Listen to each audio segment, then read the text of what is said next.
Hello, sportsmen. You know, we have more species of freshwater fish to catch in Michigan than in any other state. None of the fish in Michigan are considered dangerous to humans, well, at least none of the fish that are supposed to live here. You might find the story I'm going to unfold in the next half hour a little disturbing, though.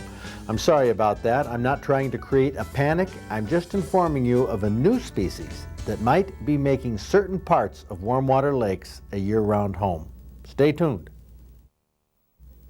In Michigan, there are over 50 species of fish that can be caught and entered into the DNR's Master Angler program. Now, a few Michigan fish, like pike and muskie, have sharp teeth, but these jaws aren't nearly as dangerous as the teeth on a fish that Ryan Wyn brought to our Fishing Awards banquet in 1998. Now, we have a strange thing here that we have to add a species. Hold that up there. Let the people at home look at that and see if they recognize what that is. This is kind of a spooky fish to haul out of a Michigan lake. What lake was this? This is a local gravel pit. Local gravel pit, where there's somebody in the area who has a rather twisted sense of humor. What kind of fish is this? This is a black piranha. Very nice. Do many people swim in that gravel pit? Not that I know of. Ah, that's weird. Look at that, the mouth on that baby. You know, they don't have apparently tremendous teeth, but I guess they can just rip the flesh right off your bones. Yeah. So somebody must have planted this in there, huh? Yeah, it probably got too big for their aquarium and just dumped it in. Very nice. You know, these things, do you suppose they live through the winter? Probably just dumped it in the spring, and then I caught it in about June.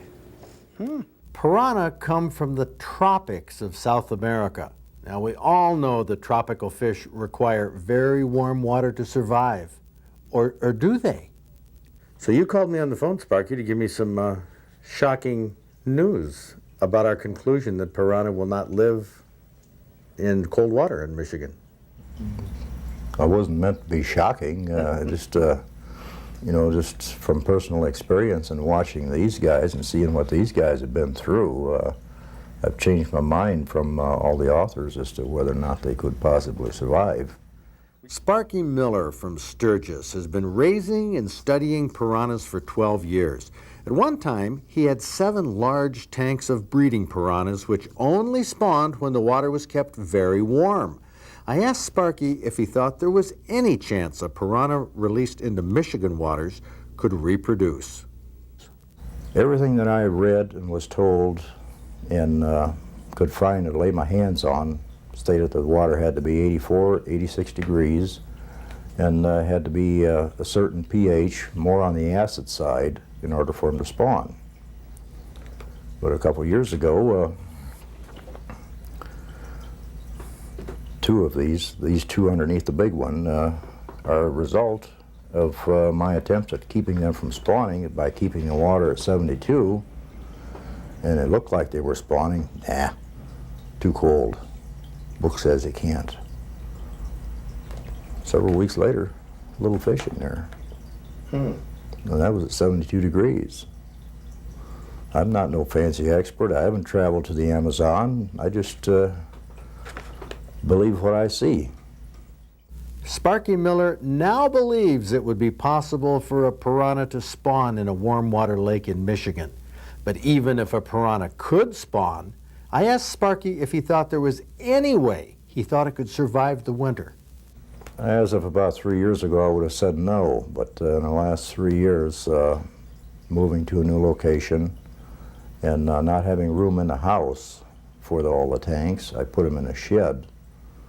And not being there all the time, occasionally have a breaker trip, power fails. In the wintertime, it just happens in the evening after you've last checked on them. Next morning you get out there and the tanks are iced over and your rest of your collection is all dead. These guys are still swimming. Not fast, but they were still swimming. To help keep the tank clean, we had a fish called a plecostomus. So it looks like a ugly catfish, if you will. He was dead.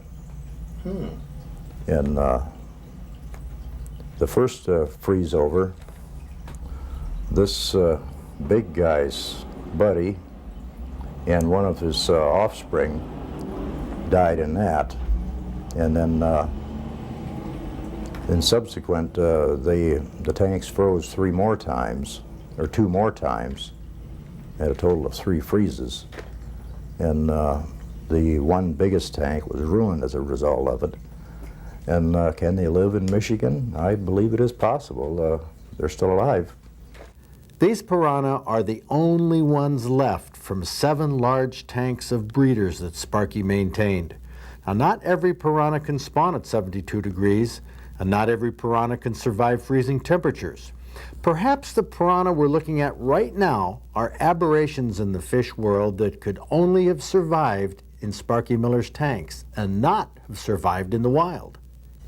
It's possible. It's possible that these have just simply been toughened by their experiences.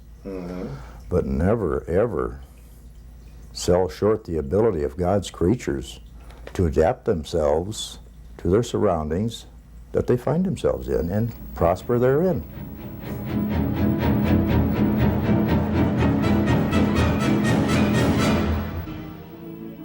What about the characteristics of piranha? Of course, everybody wondered about Ryan's story of people swimming in that gravel pit when there were piranhas there.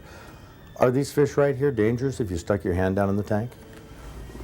Oh, they haven't been in the past. Oh, great. Come on, guys. Over here. But you mentioned to me on the phone that, You know, I just touched him. that you have been cut by them. I've been cut by them because when you move from one end of the tank to the other, they kind of wait for you to finish at one end of the tank. They wait for you to finish, and then they go to the other while you finish cleaning the other end of the tank. Well, one of them ripped by my hand, and about a 3/4 inch long gash, and just looked like somebody had carefully taken a razor blade and just if you ever cut your hand with a razor blade, you'll notice that you can just peel back a little layer of skin, just like that. And that's all there was to it. So even though they're But, territorial, they obviously aren't attacking you because your hand is in there. No. Now, I would venture to say it'd probably be different if they were starved. If they were starved, it would be different. But as long as they're well fed, they're not interested in attacking anything. Do they attack each other? They do at times. It seems like sometimes they are more of a threat to each other than anything else. Do they ever fight? I mean, take bites out of each other? Yes, they have. They do get into fights when one wants to enlarge his elbow room, and the other one won't have anything of it. What is odd about the piranha is one can take a bite out of another, and it heals back over and fills in, and a couple months later, you can't tell where he's been bitten. This big guy, he's had several bites taken out of him between the upper fin and the tail, but you wouldn't be able to tell that now. And as far as taking a chunk out of each other's fin, for about a month and a half, it'll fill in, but it'll be a different color.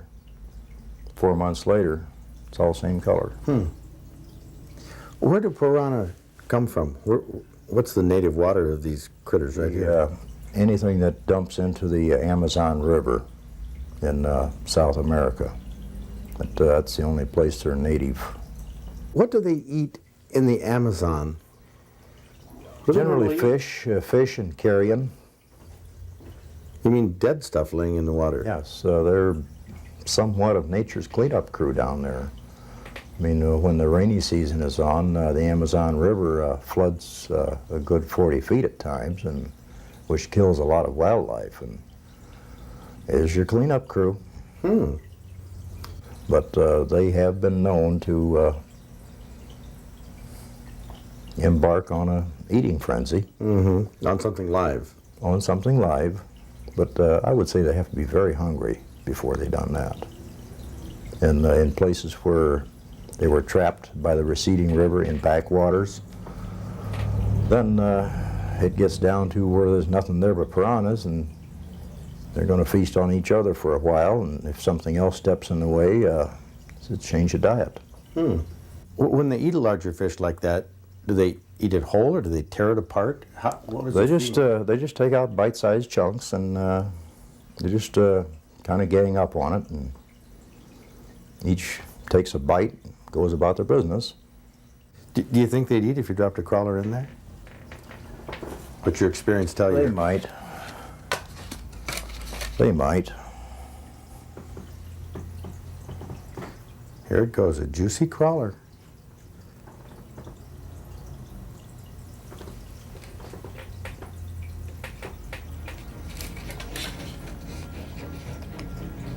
Now the big guy, if he's in the mood for eating, he can stash 5 or 6 of them at one setting. Right now, it appears they're still worried about our presence. Although they did come up initially and look at it. There we go. Whoop. Right now the crawler is apparently just an intruder. Kind of a boring fish, really, isn't it? Boring? You know, it would be, except for the teeth. Except for the teeth. Boy, the way they're working, and it doesn't appear that they can, maybe they can close their mouth all the way, can they? Not really. They, in normal breathing, they don't close their mouth all the way. You'll see their tongue come up and touch the roof of their mouth. When they do take a bite, the teeth do mesh. So there are teeth on the top. I didn't. Oh yes, there's teeth in the top. I didn't see them. You just see that bottom row. Now the bottom row is what kind of sticks out at you, isn't Yes, it? it does. But they do have teeth in the top. In dried versions that you can buy as souvenirs in South America, they peel the top lip off so you can see the top teeth. And if you look closely and somewhat up, you can see that they do have teeth on the top, and they just the lip just kind of covers over it.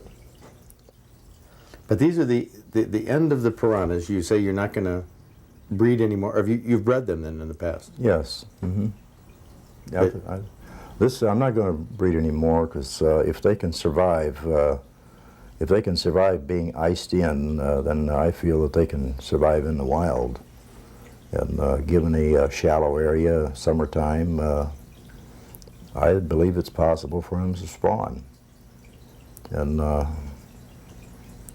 I don't want to scare anybody, but if they do spawn and have a nest in a shallow area, all fish protect their territory. And this guy has got excellent enforcement gear in his mouth. So I don't know how to put it. It just might not be worth messing with, is what you're saying. Well, you know, you got to ask yourself sooner or later, do you want to contribute to the spread of something that could survive in this area? And I would urge everybody to don't just dump them. Find somebody to take them off your hands, but don't just dump them in a body of water, please. I believe they can survive. These guys are still alive. And you must also believe that they could be dangerous then. There is a possibility of it. There is a possibility. If you found this story disturbing, I'm sorry. I mean, I wish I could say that piranhas will never become established in Michigan. And if they do, I wished I could say that they'd never attack a human being. But I can't say that. Last October, someone sent me an article from the Muskegon Chronicle. Check out this fish. Big, jagged, sharp teeth on the bottom jaw. That's a piranha. The article said, John Quincy Allen Jr., a longtime Muskegon fisherman, pulled in a 5-pound, 17 5/8-inch fish Tuesday morning that many believe is a piranha. Now, it was confirmed as a piranha, and it was also confirmed as much larger than the average piranha. Most piranhas are 8 to 10 inches, based on what we learned from Sparky Miller's experience with his fish in captivity. Let me show you a couple of distressing quotes from this Muskegon Chronicle article. It said, "The fish was caught at the end of Muskegon Lake near the hot water discharge for the BC Cobb plant." Now, DNR fisheries biologist Jay Wesley was quoted as saying, "It's possible near a warm water discharge that it could have lived a few years." Whoa! That's long enough for the piranha to find another piranha and start producing more piranhas. Well, let's read on. "As unusual as Allen's catch was, it might not have been the only piranha taken out of Muskegon Lake this year. Sam Billups, another area angler, reported catching a smaller version over Labor Day weekend. And there was another unconfirmed report of a piranha being caught last Saturday near the warm water discharge." Now, do you see a pattern here? That's 3 piranha caught. Now, how many more are out there that didn't get caught? Now, the final distressing quote in this article was one I have not checked out with the DNR, but it should be investigated. The article said, and I quote, "While the DNR gets occasional reports of piranha biting swimmers in northern water, the fish are far more likely to attack other fish." Now, I was not aware that piranha have ever attacked swimmers in North America. Maybe there's something more we should know. What do you think? Register your opinion on this week's opinion poll on our website. Do you think it's possible that piranha could become a threat in Michigan waters? Do you think the DNR is taking the reports of these fish seriously enough? Are you concerned? Listen, and we can get the complete story from Ryan Wyn on his piranha. Now, we have a strange thing here that we have to add a species. Hold that up there. Let the people at home look at that and see if they recognize what that is. This is kind of a spooky fish to haul out of a Michigan lake. What lake was this? This is a local gravel pit. Local gravel pit, where there's somebody in the area who has a rather twisted sense of humor. What kind of fish is this? This is a black piranha. Very nice. Do many people swim in that gravel pit? Not that I know of. Ah, that's weird. Look at that, the mouth on that baby. They don't have apparently tremendous teeth, but I guess they can just rip the flesh right off your bones. Yeah. So somebody must have planted this in there, huh? Yeah, it probably got too big for their aquarium and just dumped it in. Very nice. These things, do you suppose they live through the winter? Probably just dumped it in the spring, and then I caught it in about June. What'd you catch it on? On a minnow with a bobber from shore, about 4 feet under the bobber. I was fishing with my cousin Adam, and he really didn't hit it. He just kind of ran with it. He didn't take the bobber under, just slid around. And I set the hook.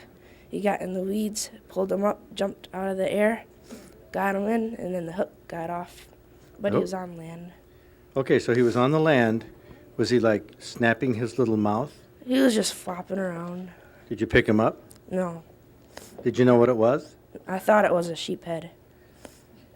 But it's not one that you'd want to, like lip, put your thumb in there. Ooh, that would be a surprise.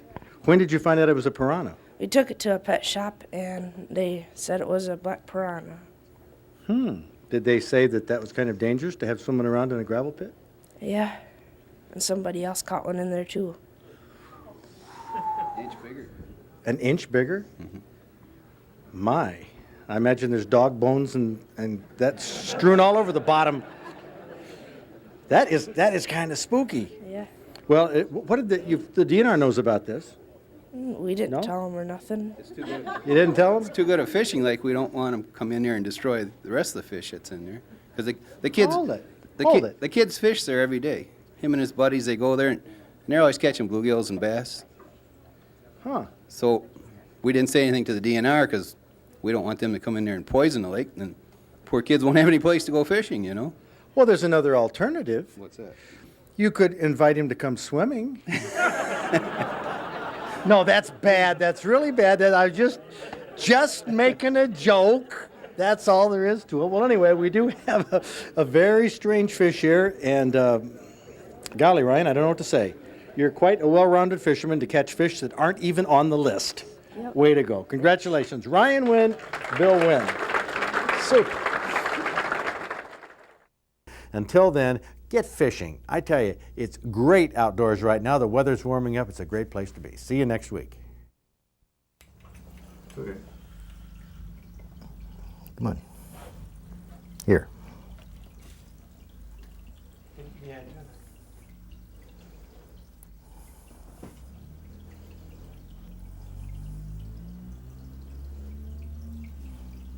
Come on.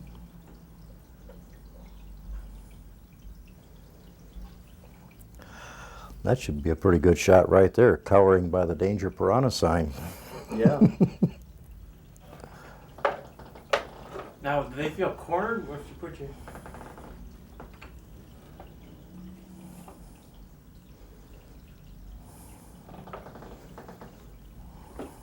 If I keep messing around, sooner or later they'll feel cornered. Mm-hmm.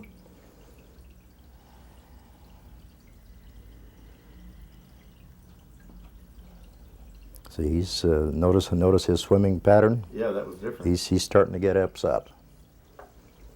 So it's Because that's what they did with each other. yeah, he was starting to get upset there. You pestered me enough.